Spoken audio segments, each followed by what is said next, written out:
மேஷ ராசி எப்படி இருக்கு இந்த தமிழ் புத்தாண்டுல? மேஷம் அஸ்வினி, பரணி, கிருத்திகை 1ஆம் பாதம் ஆகிய நட்சத்திர பாதங்கள் அடங்கிய ராசி மேஷ ராசி. செவ்வாயுடைய ராசியில் பிறந்த காரணத்தினால இயற்கையிலே தைரியம், துணிவு, பேச்சு திறமை கொண்ட நபராக இருப்பார்கள். இருக்கிற ராசியிலேயே 12 ராசியிலேயே அதிகப்படியான அனுகூலங்களை அடையக்கூடிய ராசியாக மேஷ ராசி இருக்கும்.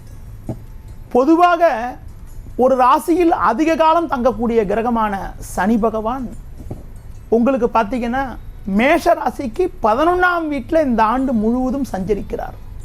இது ஒரு மிகப்பெரிய ஒரு அற்புதமான அமைப்பு. அடுத்து பார்த்தீங்கன்றால் ருண ரோகஸ்தானம் சொல்லக்கூடிய 6ஆம் வீட்டில் கேது பகவான் சஞ்சாரம் செய்கிறார். அதுவும் மிக மிக ஒரு சிறப்பான அமைப்பு. ஜென்ம ராசியில் சஞ்சரிக்கக்கூடிய குரு பகவான் மே 1ஆம் தேதி முதல் சித்திரை 18ஆம் தேதி முதல் தனஸ்தானமான 2ஆம் வீட்டுக்கு மாறுதலாக இருப்பது ஒரு மிகப்பெரிய ஒரு அற்புதமான அமைப்பாகும். குடும்பத்தில் சுபிட்சம், இதுவரை இருந்த நெருக்கடிகள் குறையக்கூடிய ஒரு நிலை, நீண்ட நாளிய கனவுகள் எல்லாம் நிறைவேறக்கூடிய ஒரு உன்னதமான நிலையெல்லாம் உண்டாகும். பண வரவுகள் மிக மிக நன்றாக இருக்கும். பிறருக்கு தந்த வாக்குறுதிகளை எளிதில் நிறைவேற்றக்கூடிய ஒரு பலம், வலிமை, அனுகூலங்கள் எல்லாம் உண்டாகக்கூடிய ஒரு வாய்ப்புகள் உண்டு. கடன் பிரச்சனைகள் குறையக்கூடிய ஒரு யோகமானது இருக்கிறது. அசையும் அசையா சொத்துக்களில் முதலீடு செய்யக்கூடிய ஒரு வாய்ப்புகள் கண்டிப்பாக உண்டாகும். குரு பகவான் 2ஆம் வீட்டில் சஞ்சரிக்கிறது மூலமாக 6, 8, 10 ஆகிய ஸ்தானங்களை பார்ப்பார்.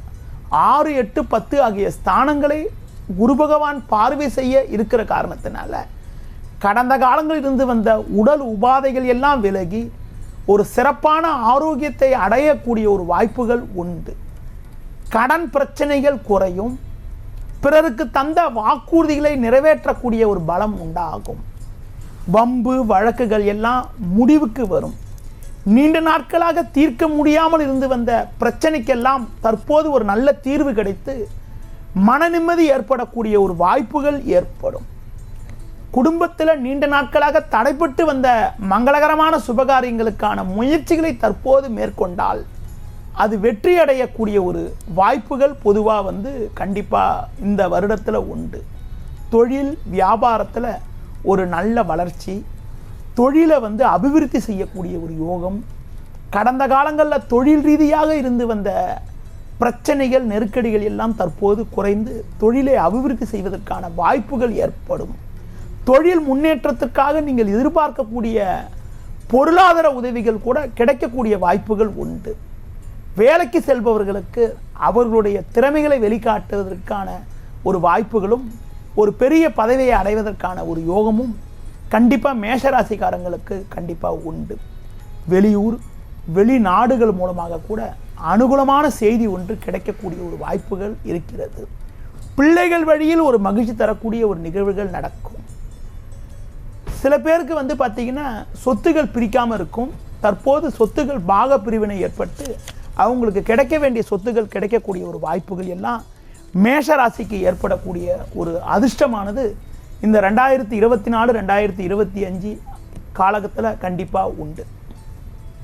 இந்த மேஷ ராசிகள் செய்ய வேண்டிய பரிகாரங்கள் என்ன, செல்ல வேண்டிய கோயில்கள் என்னலாம் சார்? மேஷ ராசிக்காரங்க பார்த்தீங்கன்னா ராகுவுக்கு பரிகாரம் செய்கிறது ரொம்ப ரொம்ப நல்லது. பக்கத்தில் இருக்கக்கூடிய அம்மன் ஸ்தலங்களுக்கு சென்று வழிபாடு மேற்கொள்வது, அர்ச்சனை செய்வது, நெய் விளக்கு போடுறது ரொம்ப ரொம்ப நல்லது. பாம்பு புற்றுக்கு பால் விடுவது கூட ஒரு வளமான பலன்களை தரும். உக்ர தெய்வங்களை வழிபாடு செய்வதன் மூலமாக மேன்மை மிகுந்த பலன்களை அடையக்கூடிய ஒரு வாய்ப்புகள் உண்டு. கால பைரவரை வழிபாடு செய்வது மிகவும் சிறப்பு. அது மட்டும் இல்லாமல் நான் என்ன சொல்வேன்னா, மேஷராசிக்கு அதிபதியே செவ்வாய். செவ்வாய்க்குரிய தெய்வமான முருகப்பெருமானை வழிபாடு செய்வதன் மூலமாக ஒரு வளமான பலன்களை அடைய முடியும். மேஷராசிக்காரங்க ஷஷ்டி விரதம் மேற்கொண்டால் ஏற்ற மிகுந்த பலன்களை அடையக்கூடிய ஒரு அதிர்ஷ்டமானது வரும் நாட்களில் கண்டிப்பாக ஏற்படுவதற்கான வாய்ப்புகள் உண்டுமா. செய்திகளை உடனுக்குடனும் துல்லியமாகவும் தெரிந்து கொள்ள சப்ஸ்கிரைப் பண்ணுங்க.